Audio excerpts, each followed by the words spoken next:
good morning, good afternoon, good evening, wherever you are around this beautiful, beautiful world. Today we have a very exclusive interview with the one and only Jessy Gomes. This is the woman who came to UK without knowing a word of English, claimed all her dreams out there, became a council member. She gave so many awards on her name. She became a health and safety leader. And it's absolutely mind-blowing to have you today. How you feel, Jessy? Oh, wait, I can't. Wait, sorry. I need to do apologize. Sorry, the mic was muted. How are you, Jessy? Yeah, I'm doing well. Christmas time is coming. Spending family time, starting really early for me this year. So it's a good time. TEDx is wrap up. It's all live now. So I'm really grateful to the TEDx Bedford, to yourself for coaching me, and all the speakers on the day who also had amazing opportunity to share their story as well. Yeah. TEDx Bedford team, thank you so much. You guys absolutely rock indeed. I love it so much. I had that pleasure as well to meet them as I wasn't there, but yeah, it is amazing. So what it is for you to become a TEDx speaker? It's overwhelming, a lot of pouring of love, support. I was really excited, satisfied, content with what I produce. And I'm really happy that it's finally out and everybody can see it worldwide, globally. For me, it's really a proud moment. And it's also saying to myself that I'm moving on with this story. Once it's been out there, for me, it was a kind of closure. Yeah. So I'm really pleased. Yeah. And thank you for being part of this, Billionaire. Yeah. For those of you who are watching right now, I'm going to put the link to her TED Talk. It's absolutely amazing. It's very inspiring. So please, please, please go and watch her TED Talk, because you're going to learn quite a lot, not just about Jessy's journey, but also she questioned the status quo on how exactly we take our worth. What exactly define our worth? Why did you choose the topic of it? It's not just the topic of worth, actually. Although your title is about worth, you talk about ambitions, you talk about worth, you talk about maternity leave. So it's a lot of topics which are quite hot at the moment. Why did you choose the topic of ambitions, feeling worthy? Yeah, I think leadership development, worth, it's not my area of expertise. I'm an occupational safety and health professional. I do help people to stay safe at work and safeguard their mental health. But 2 years ago, when I come up into being fragile, at that time returning from maternity leave, I had to question my worth. I had to question my step back, because I returned as a mother. It's like I wasn't the same woman in the eyes, in the lens of somebody else. So when I should have never doubted about myself, I think everybody should have like this core guard and around them, to don't let anybody dim the light of the spirit, or being on your own flow. And being weak sometime at certain time of your life just make you vulnerable. So I had to do a lot of introspection, a lot of work on myself. I didn't work for 1 year after this traumatic experience happened, a setback coming back from maternity leave. So I had time to question and to learn a lot about myself. And I thought that it was, if I was going through this own journey, for sure, there's some women who are going through the same, or men coming back, because I'm sure the men as well who don't take the parental leave or paternity leave because of all these societal paradigms that they have around the woman stay at home. She has to be the one to sacrifice her career. And obviously, I'm an ambitious woman. And when I came back from maternity leave, I was ready to smash it all. And unfortunately, wasn't the plan for the organization I was working on. So, yeah, I had to really find the strength to get back up again and Now I'm here, I'm out there, I'm speaking, I'm loud. I've always been loud, actually. So this is how I get noticed and to do this leadership program, because I was really good at my craft as well, health and safety, but also I was really good with people. I was really good with my client. I always had like really good feedback. So it was, yeah, you question then. I questioned myself. So for a year, I was like, um, am I that good at what I do? Because if I was that good, will have never happened to me. And I lost all my confidence. I was crushed.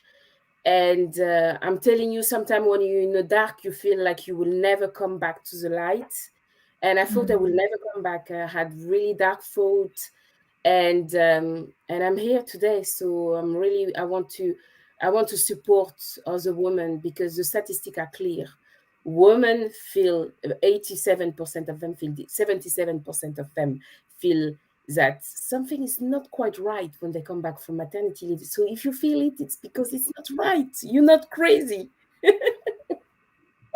I love that. You It's said true. exactly, but you also said something which I absolutely love. You did say about paternity leave, because we often you don't just talk about maternity leave, you also talk about paternity leave. It's about parents going back to work after they have their first child, second child, etc. And not many people talk about paternity and maternity leave, which is so important. And for all of you watching this, one of the encouragements why I want you to watch her TED Talk is because her message was really like shaking to the core. You said that your job does not define our worth, our Exactly. background does not define our worth, our parental status does not define our worth. It's not the workplace culture it doesn't define our worth. It's a lot more bigger picture which defines our worth, and it's what you basically explain in your TED Talk. That's why Yeah. I want all of you to watch that talk.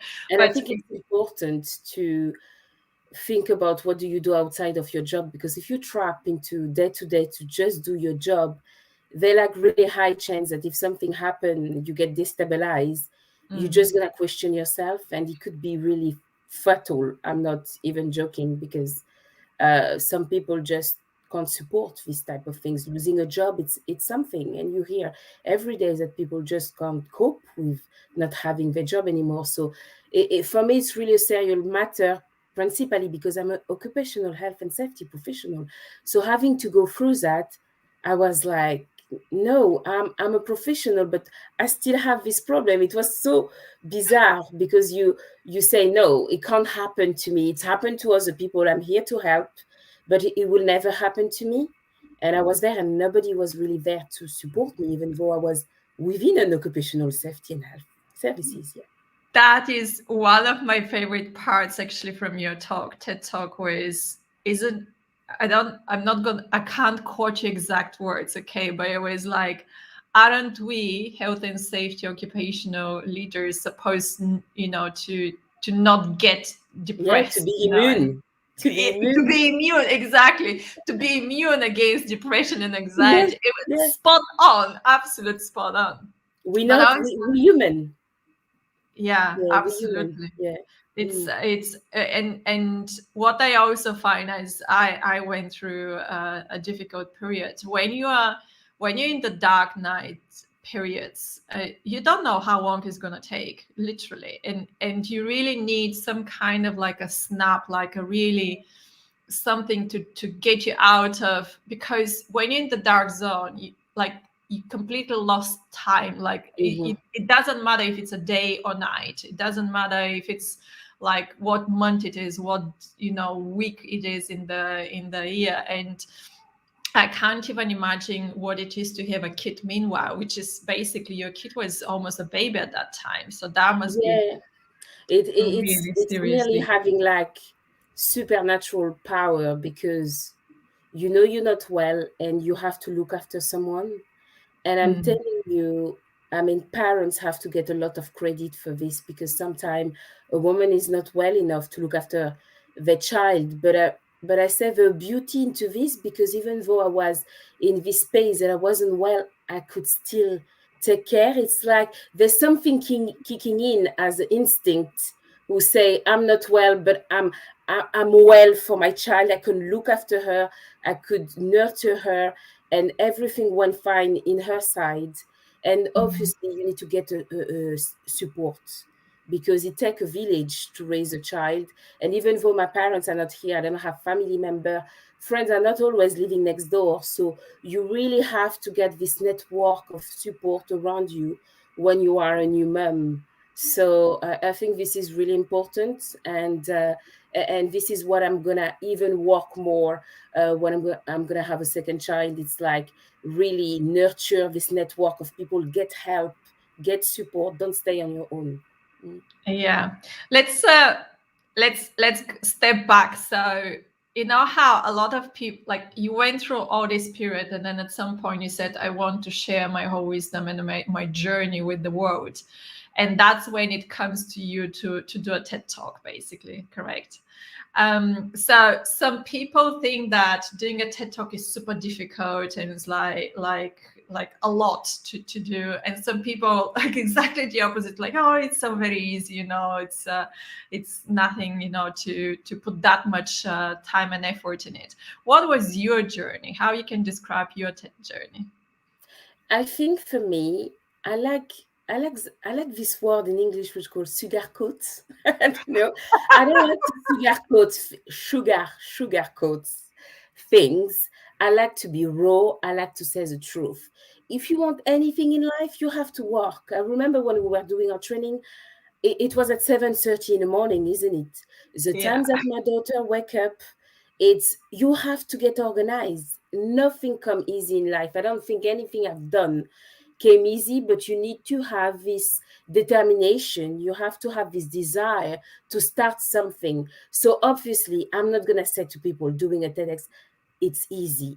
Unfortunately, I have this ability to make it look like everything is easy in life. I had to remind some of my friends, I know I make it look easy being a mother. I make it look easy doing a PhD. I make it look easy working full time. I make it look easy doing a TED Talks. And let me tell you something, it's not. It takes a lot of organization. It takes a lot of, I don't like to use time management, but activity management. I literally have pocket in my life, and I work in silos. When in health and safety and construction, I don't like this working in silo. But for your personal gain, I think it's really important to compartmentalize your life in different area. I'm a wife, I'm a mother, I'm a PhD student, I'm a worker, I'm a TEDx speaker. You see? So that's why I can be good. I'm probably going to be the best, but I'm good at each area. And I show up at 100% in each area.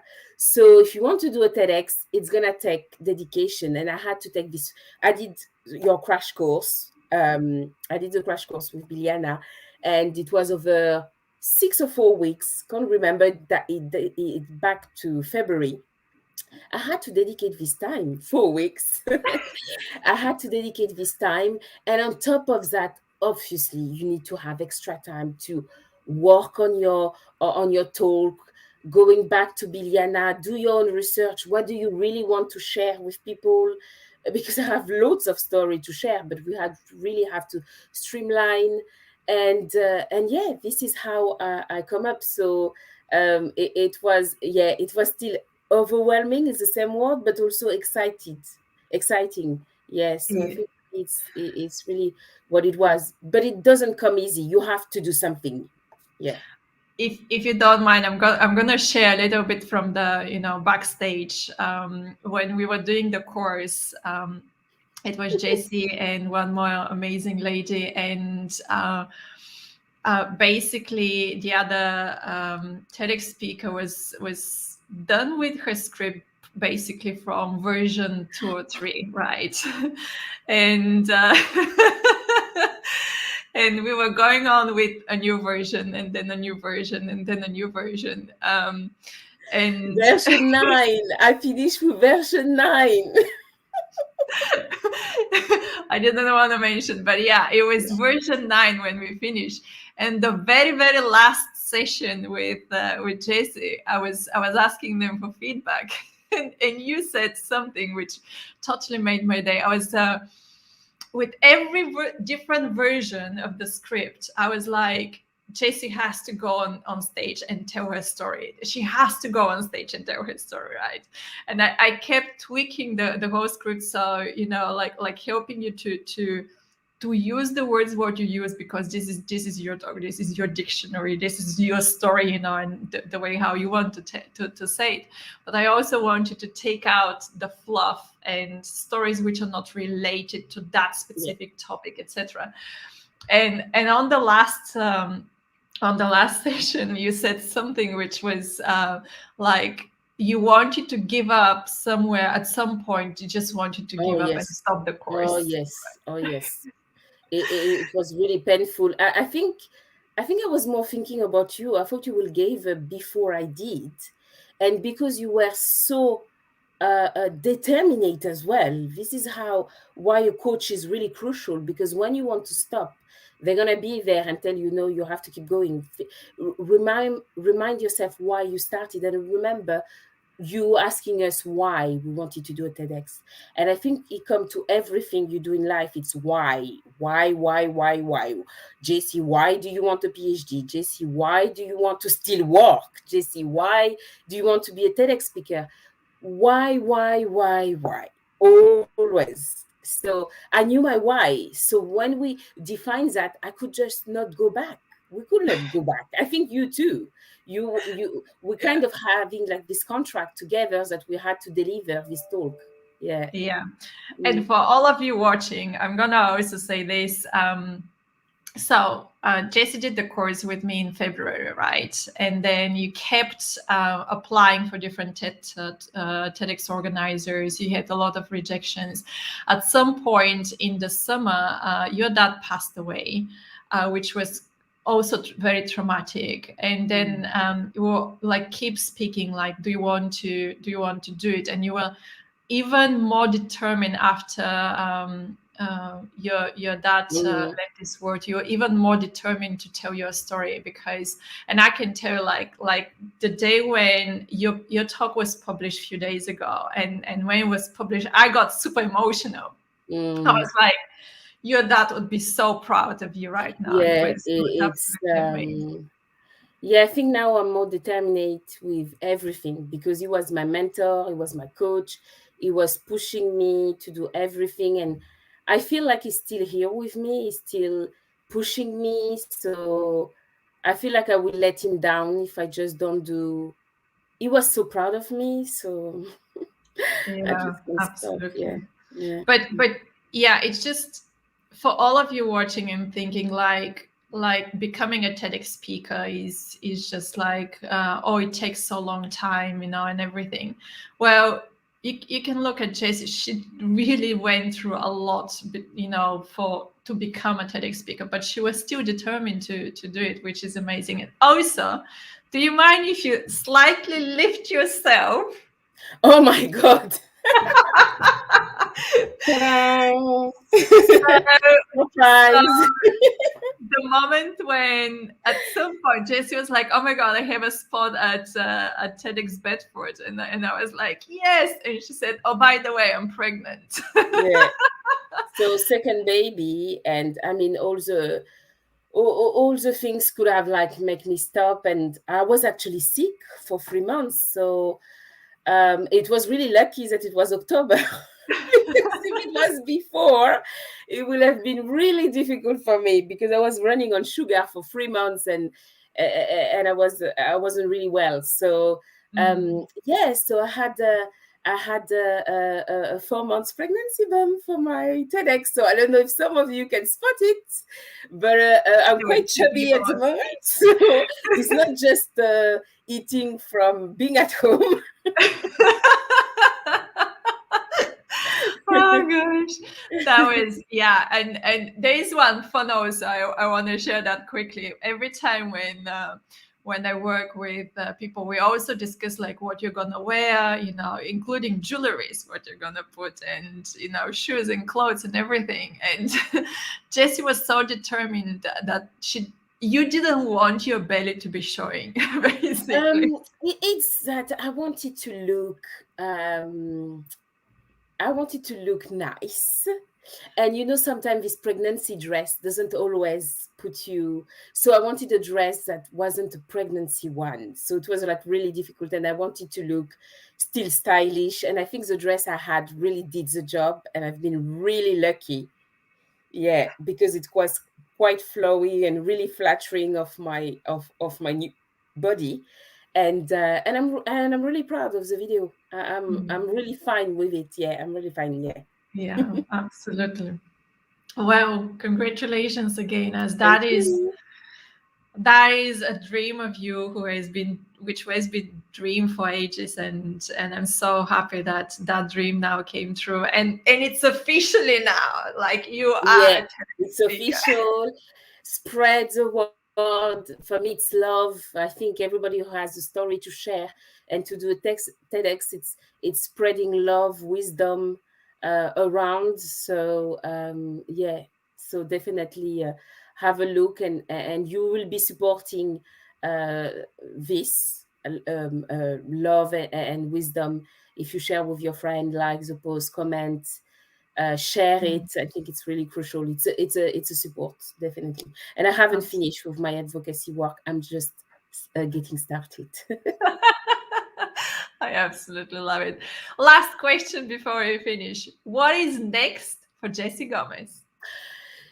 Next, it's definitely Jessy Academic. So I started a PhD a few years ago, which has been really impacted by the fact that I've been not well for certain years, for some years now.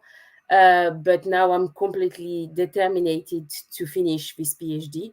Whatever how long it's gonna take, this is gonna be my main focus for the next 2 to 3 years. And I was doing it part time. I'm gonna make more effort to finish it. I think I'm getting even more this wave of energy. You get superpower when you're a mom, and I think any mom here in this talk we understands that you get this energy that you said, I have to keep going now. I have a daughter, she's nearly 3. I'm expecting. So for me, it's really being an example for them. And Marianne, my daughter, she already knows what I do. I can see in her eyes. And you have to lead by example for your children. I'm not gonna tell her do a PhD, do this, do that, be a TEDx speaker. I won't. She's just gonna see what I'm doing, and I can see what she does, the way she behaves. She's really looking up at her mother. So for me, I just want to be the best I can be for myself, and I'm sure by doing this, I'll be the best for my children and my husband. Yeah. Thank you so much for your Yeah. time, and Thank you to you for give inviting a me. give a huge hug and a lot of kisses to Marianne, as she has Yes. been patiently waiting right Yeah, now. I And we think you do must that have heard her screaming. My husband is like having difficulty to compact her, to keep her like downstairs. But yeah, I'm gonna return to her, and she's gonna be happy. Yeah, she's really. So thank absolutely. you for inviting me. Yeah, thank you, It's such a everyone. pleasure. To all of you watching right now, I'm going to put the link to Jessy's TED Talk right in the comments below. So go and watch it. I'm wishing you an amazing day from me. Yeah, and a good day. Bonne journée. Absolutely. I'm going to see you tomorrow for another interview with an amazing TEDx speaker. So stay tuned and have an amazing day today. See you tomorrow. Thank you. Bye, everyone.